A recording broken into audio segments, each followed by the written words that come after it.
You wouldn't imagine your clothes killing you, would you? But in the olden times, that is exactly what might have happened. Now, green was one of the worst colours to make. In the late 1770s, German chemist Carl Wilhelm Scheele invented a pigment for green.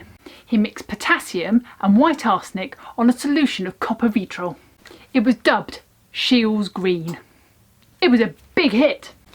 Used in paintings, walls, fabrics, toys, food wrapping, candles, artificial flowers and even in sweets. Some of the symptoms of using this dye were scabs, nausea, severe headaches, all sorts of horrible things.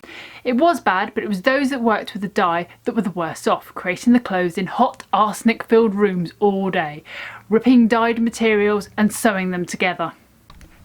The Ladies' Sanitary Association commissioned a report to test a headdress made from artificial flowers, which were very popular with the ladies. Their findings were shocking, with the average headdress containing enough arsenic to kill 20 people. Despite the warnings, the Victorians loved the green and just carried on using it. There are even theories that it helped with the cause of Napoleon's death. When he was exiled to St Helena, he loved the colour green, and all the walls in where he was staying were green. They say he died of stomach cancer, but the symptoms are very similar between arsenic poisoning and stomach cancer. Now, full flowing skirts. They looked very pretty, and they were absolutely fine if you were just doing lunch or having the odd sip of tea. But if you're working in a factory, they're not so good. The giant ruffly dresses could easily be caught in the machinery, and the lady could come to a tragic and very gruesome end. Ew. And travelling on and off carriages, also not ideal. Getting caught on wheels of coaches, they would come away very badly hurt, or even dead. Now these days, we don't expect our clothes to go up in flames, but back in the Victorian times, that's something that happened quite often. The most popular white cotton that was worn had a great tendency to catch light instantly, when even the smallest spark would head its way. There were many stories of children being burnt badly and most often dying from a stray candle catching their nightwear alight. The same for the mothers. In 1809, tulle was a big seller to put underneath those dresses and make them flow even more. But this was even worse. A famous ballerina, Clara Vestris, died while on stage due to her tulle skirt getting caught on fire from the stage edge lighting, which used to be gaslit candles. This was in 1844. Then there was Emma Livery dying in 1863 due to complications from her burn injuries after her costume caught fire during rehearsals. Her corset melted into her ribs, and after 8 months of attempted recuperation, she eventually died of blood poisoning. And in 1867, the Archduchess of Austria held a cigarette behind her back to hide her smoking from her father. She set herself alight and died there and then in front of her family. Oscar Wilde's half-sisters famously died at a Halloween party. One of them got set alight, the other one went to help, and they both lost their lives. Someone even wrote that in 1 year, 3,000 women died, all because their clothes caught alight. Now, taxidermy is not something mostly associated with clothing. Normally, an animal's stuffed and put in a glass cabinet. Well, that's what's in my head anyway. But there were many a bird in a lady's hat. Arsenic was the killer here yet again. Taxidermists use arsenic-laced products to preserve the animals. We've spoken about the ladies' hats. We don't want to leave those men out, do we? So let's talk about the men's hats too. The upper-class gentleman would don his top hat killer with pride. Most of these hats were made with mercury. It was used to make the fur in the hats malleable, as well as giving it a velvety look. Mercury can enter the body through the skin and air, so hatters would be very susceptible to the illnesses that followed. Abdominal cramping, convulsions, paralysis, and more. And obviously, death. A chemist in 1996 died after she spilt just a few drops of super toxic concentrate of mercury on her glove. People often wonder if that's where the term mad as a hatter comes from.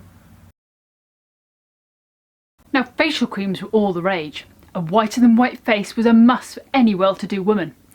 And they all contained lead. Queen Elizabeth I was a prime example of a lady who reportedly wanted to be like porcelain. Paintings of her were whiter than white. Women even knew there was a downside, but they carried on anyway. It was far more important to look absolutely beautiful than worry about a small inconvenience like illness, death. Now the downside, over time the lead oxide would poison you. The rest of the mix would slowly eat away at your face and your complexion would turn greyish, yellowish colour, and of course the only way to hide this was to, of course, put more makeup on. Now this was a bit of a vicious circle, often ending in really bad illness or death. The Countess of Coventry died in 1760 at the young age of 27 of lead poisoning from her toxic beautifications, all due to wanting to look beautiful. Every woman wanted a slimmer waist, to be the envy of all her friends and those she saw along the way. But restricting breathing can often cause fainting, which is a mild inconvenience they could cope with for their vanity. But there was more. Broken ribs, digestive problems, constipation, and internal organs were being squeezed into places they really shouldn't be, which caused damage and internal bleeding. Famously, Kitty Tyrrell died due to corset complications. As she came off stage, "Oh Harry, do unfasten me, I'm dying," and the tight lacing caused her not to be able to get enough oxygen, and she died. She actually died of what they classed as fainting, but obviously it was too late by the time they unlaced her. Back to men again. Even they had struggles with their fashion. Now, a stiff high collar was the greatest invention for the man, who didn't want to change his shirt every day. It was the collars that got noticeably dirty. That's the thing everybody could see. But the shirt, it was under a jacket and a cravat or a tie. No one noticed that. So why bother changing it if all you had to do was change your collar? The first downside, that it was so solidly starched that it was often exceedingly uncomfortable. Nicknamed the father killer, it was so stiff it could cut the blood supply to the carotid artery. Many a gentleman would have a few glasses to drink, nod off, sat up and suffocate. In 1888, a New York gentleman was found dead in the park. The coroner stated that the man looked to have fallen asleep after a few drinks. His head dropped over the high collar, blocking his windpipe and stopping the blood flow, causing death. In 1912, Mr. Dillon suffered from indigestion. His throat swelled against his collar and he choked. All in all, not the greatest invention for men. Eye drops, you say? They can't be damaging, can they? No, they make your eyes look pretty or glossy or happy. Well, these ones were different. They were made with belladonna, deadly nightshade, which at the best of times is not a very nice plant. Why would you want to put a deadly plant in your eyes? You're not going to pick it, are you, and put it in your eyes? Why would you? I don't. Anyway. And once again, it was all about the lady's beauty. Apparently, women with large dilated pupils were considered far more beautiful. Women tended to use this oil daily. And a few of the downsides: slurred speech, loss of balance, memory loss,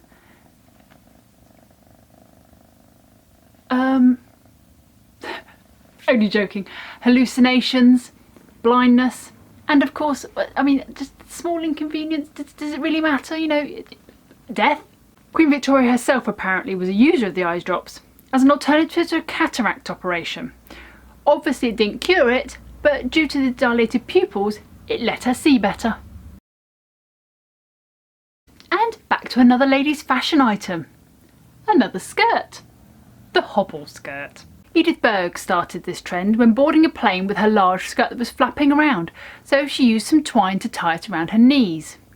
This was on a flight with the Wright brothers. It was a done thing to have them made either tied around the knees, the calves, or the ankles. Now, it was named after a device that was used to stop animals from running away, such as horses. Now, I'm not convinced naming it after something to do with animals is really such a great start to a piece of clothing. Difficult to walk in, difficult to get in a motor vehicle, generally a difficult item of clothing. And unfortunately, death did occur. Famously, at a race course, one of the horses escaped, and as it was heading towards the crowd, the woman couldn't run and she was trampled and killed. Then apparently an 18-year-old stumbled over the edge of a bridge and died because she couldn't swim in it. On a more fun note, ladies occasionally had hobble races just for fun. just because it was exciting. It was due to World War I that the hobble skirt went out of fashion at the time. It was deemed not war wear,